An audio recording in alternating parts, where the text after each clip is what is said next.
पुराने नियम में 3 ऐसे देवता थे जिन्होंने परमेश्वर से वह करवाया जो उसने पहले कभी नहीं किया था। न कोई बीमारी भेजी, न कोई बाढ़, न आसमान से आग, वह बस चला गया। इन 3 देवताओं ने इसराइल पर बाहर से हमला नहीं किया, वे धीरे धीरे लोगों के दिलों के अंदर आ गए। एक ने आराधना को सौदे जैसा बना दिया, एक ने परमेश्वर के लिए ऐसी पत्नी बना दी जिसे उसने कभी चाहा ही नहीं, और एक ऐसा था जिसके लिए माता पिता अपने ही बच्चों को जिंदा जला देते थे, जबकि ढोल की आवाज उनकी चीखों को दबा देती थी। यह कहानी है बाल, आशेरा और मोलिक की। वे 3 देवता जिन्होंने परमेश्वर को अपने ही लोगों को छोड़ने पर मजबूर कर दिया। और जब तक यह कहानी खत्म होगी आप समझ जाएंगे कि परमेश्वर की सबसे डरावनी सजा हमेशा आग नहीं होती, कभी कभी उसकी चुप्पी होती है।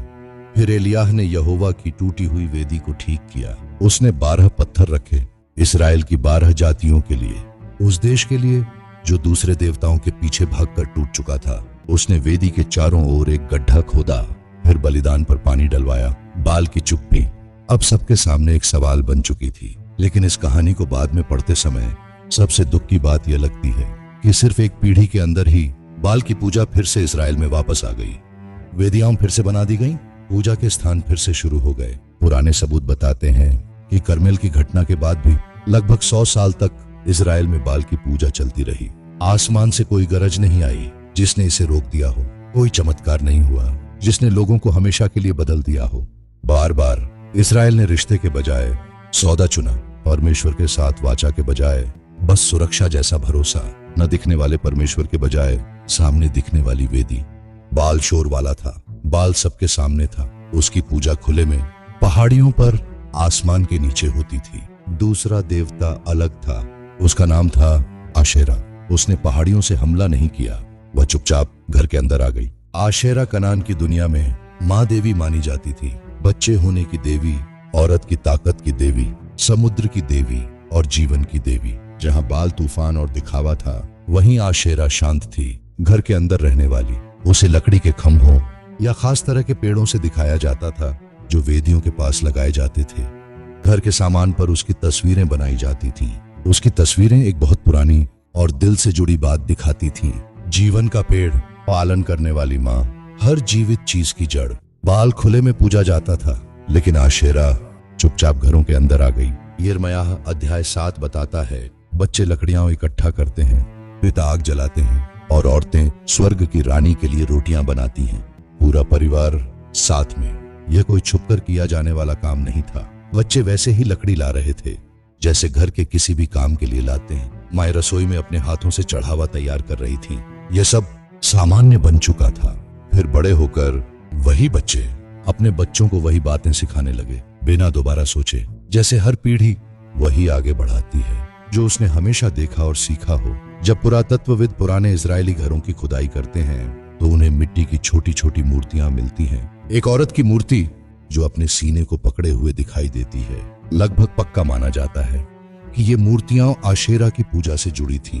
लेकिन हैरानी की बात यह है, ये मंदिरों में नहीं मिली, न किसी पवित्र जगह पर। ये मिली रसोई में, स्टोर रूम में और आम घरों के कोनों में। यह अब कोई अलग से चुना गया विश्वास नहीं रहा था, ये लोगों के लिए सामान्य जीवन बन चुका था। साल 1976 में पुरातत्वविद उत्तरी सीने के एक स्थान की खुदाई कर रहे थे। उस जगह का नाम था कुंतिलेत अजरुद। वहां उन्हें मिट्टी के बड़े घड़ों पर लिखे शब्द मिले और उनमें से एक वाक्य आज तक चर्चा का विषय है। वह पुराने इब्रानी में लिखा गया था और लिखने वाले खुद इजरायली थे। उसमें लिखा था, मैं तुम्हें सामरिया के यहोवा और उसकी आशेरा के नाम से आशीर्वाद देता हूँ। उसकी आशेरा, यहोवा की आशेरा। यह किसी कनानी ने नहीं लिखा था, न किसी ऐसे इंसान ने जो इसराइल के परमेश्वर को जानता ही न हो। यह खुद इसराइलियों ने लिखा था, जो धीरे धीरे पीढ़ी दर पीढ़ी घर घर में माँ देवी को अपने परमेश्वर की समझ में जोड़ते गए। उनके मन में आशेरा यहोवा की दुश्मन नहीं थी, वह उसकी पत्नी मानी जाने लगी। वह देवी जो गर्भ ठहरने में मदद करती है, सुरक्षित जन्म के लिए जिम्मेदार है और रात में रोते हुए नवजात बच्चे की आवाज से जुड़ी मानी जाती थी। जहाँ यहोवा आकाश और अपने वादों पर राज करता है, वहीं आशेरा गर्भ और जन्म से जुड़ी मानी जाती थी। उन्होंने परमेश्वर को छोड़ा नहीं था। उन्हें लगा कि उन्होंने उसे और पूरा बना दिया है। उन्होंने इजराइल के परमेश्वर को एक साथी दे दिया, उसे थोड़ा नरम बना दिया, उसकी जलन को कम कर दिया। मंदिर का सबसे पवित्र कमरा वह जगह मानी जाती थी जहां स्वर्ग धरती को छूता था। वहां कोई भी अंदर नहीं जाता था, न राजा, न याजक, न लेवी। सिर्फ साल में एक बार प्रायश्चित के दिन, कई दिनों की तैयारी और शुद्धि के बाद महायाजक खून और धूप लेकर अंदर जाता था। हर काम एक तय तरीके से करना पड़ता था। उसे पता होता था अगर एक भी गलती हो गई, अगर नियम से थोड़ा भी हट गया, अगर कोई पाप छिपा रह गया, तो शायद वह वापस बाहर ना आ पाए। उसके कपड़ों के किनारे पर लगी घंटियां सजावट नहीं थी, वे बाहर खड़े याजकों के लिए संकेत थीं।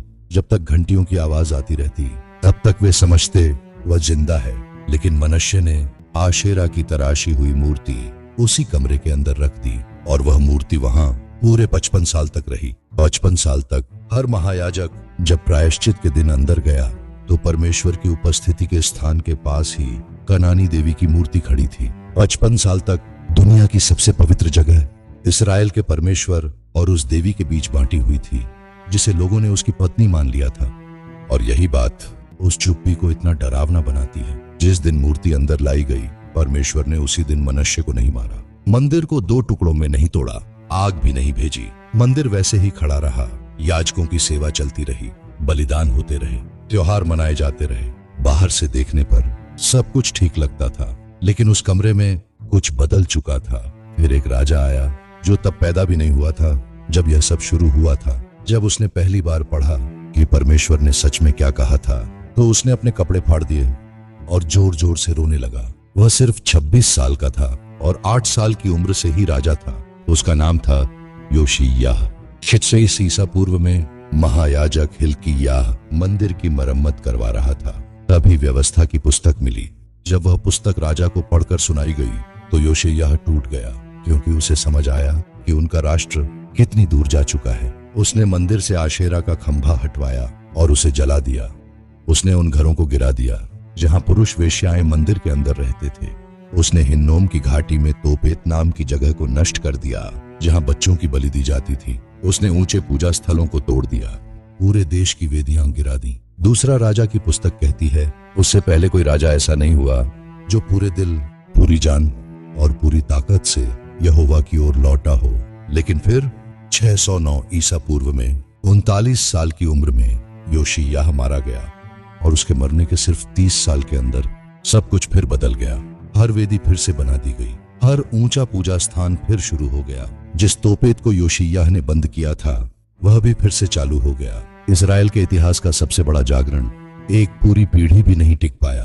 और अब जब सारी रोक हट गई, तीसरे देवता ने अपना हिस्सा मांगा। उसका नाम था मोलिक और उसकी कीमत अनाज नहीं थी, उसकी कीमत थी मांस, सबसे मासूम मांस, बच्चों का। लेव्य व्यवस्था 18:21 कहती है, अपने किसी भी बच्चे को मोलिक को बलि देने के लिए मत देना। यह मना इसलिए लिखा गया था क्योंकि यह सच में हो रहा था। परमेश्वर उस चीज को मना नहीं करता जो कोई कर ही नहीं रहा हो।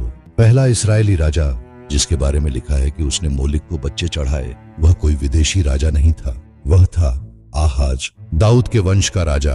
ढोल क्यों बजते थे? अब समझ आता है, वे संगीत के लिए नहीं थे, वे इसलिए बजते थे ताकि आग से आने वाली आवाजें दब जाएं, ताकि माता पिता अपने बच्चों की चीखें न सुन सकें, क्योंकि अगर वे सुन लेते तो शायद रुक जाते। सोचो एक पिता के बारे में जो उसी रास्ते से गुजर रहा है जहां उसका बेटा कभी उसके कंधों पर बैठा करता था, जिसकी हंसी उसने सुनी थी, जिसे सोते हुए देखा था, और अब वह उसी बच्चे को घाटी में लेकर जा रहा है, क्योंकि पुजारी ने कहा है यही कीमत है, यही सुरक्षा की कीमत है, यही वह बीमा है जो बाल नहीं दे सका और जो आशेरा भी नहीं दे सकी। और फिर ढोल बजने लगते हैं और उसके बाद जो चुप्पी आती है वही उसका सबसे सच्चा जवाब है। यिर्मयाह 32 में परमेश्वर कहता है, मैंने यह कभी नहीं कहा, न यह बात मेरे मन में कभी आई कि वे ऐसा घिनौना काम करें। सबसे पहले गुस्सा नहीं बल्कि दुख और हैरानी, जैसे परमेश्वर कह रहा हो, उन्होंने यह सोचा कैसे? यह मेरे मन में कभी आया ही नहीं, मैंने इसकी कल्पना भी नहीं की। और फिर भी वह यह सब होते देख रहा था, उसी शहर के ठीक बाहर जिसे उसने अपना कहा था। बाबुल की बंधुआई के बाद हिन्नोम की घाटी को फिर कभी ठीक नहीं किया गया। वह कचरे और आग की जगह बन गई। यरूशलेम का सारा कचरा वहीं फेंका जाता था। आग कभी पूरी तरह बुझती नहीं थी। जहां आग नहीं जल पाती थी वहां कीड़े और सड़न खा जाते थे। उस घाटी से हमेशा धुआं उठता रहता था। यूनानी भाषा में गेहिन्नोम बदलकर एक शब्द बन गया गहना। नए नियम में यह शब्द 12 बार आता है और उन 12 में से 11 बार यह शब्द यीशु ने खुद बोला। उन्होंने उसे ऐसी जगह बताया जहां कीड़ा नहीं मरता और आग कभी बुझती नहीं। यीशु कोई कल्पना की बात नहीं कर रहे थे, वे एक असली घाटी की ओर इशारा कर रहे थे जिसे लोग देख सकते थे, सूंघ सकते थे और जिसके पास से गुजरते हुए बड़े हुए थे। बाल ने परमेश्वर के साथ रिश्ते को सौदा बना दिया, आशेरा ने परमेश्वर की पहचान बदल दी और मोलिक ने आखिर में वह चीज मांग ली जो किसी भी सौदे से बड़ी थी, बच्चे। और फिर एक दिन यहेजकेल ने दर्शन में देखा कि परमेश्वर की महिमा मंदिर छोड़ रही है। वह धीरे धीरे उठती है, द्वार तक आती है, थोड़ी देर रुकती है, जैसे कोई आखिरी बार उस जगह को देख रहा हो जिससे उसे प्यार हो। फिर वह जैतून के पहाड़ की ओर जाती है और चली जाती है। न गरज, न भूकंप, न घोषणा, बस चली जाती है। और कुछ साल बाद नबूकदनेस्सर की सेना आई और मंदिर को जला दिया। लेकिन वे एक ऐसी इमारत जला रहे थे जिसे परमेश्वर पहले ही छोड़ चुका था। बाल आज भी मौजूद है जहां विश्वास सिर्फ सौदा बन जाता है। आशेरा आज भी मौजूद है जहां लोग परमेश्वर को अपनी पसंद के हिसाब से बदल देते हैं। और मोलिक आज भी मौजूद है जहां मासूम चीजों को सुरक्षा, सफलता या सुविधा के लिए कुर्बान कर दिया जाता है। नाम बदल गए, वेदियां नहीं बदली और शायद सबसे डरावनी बात यही है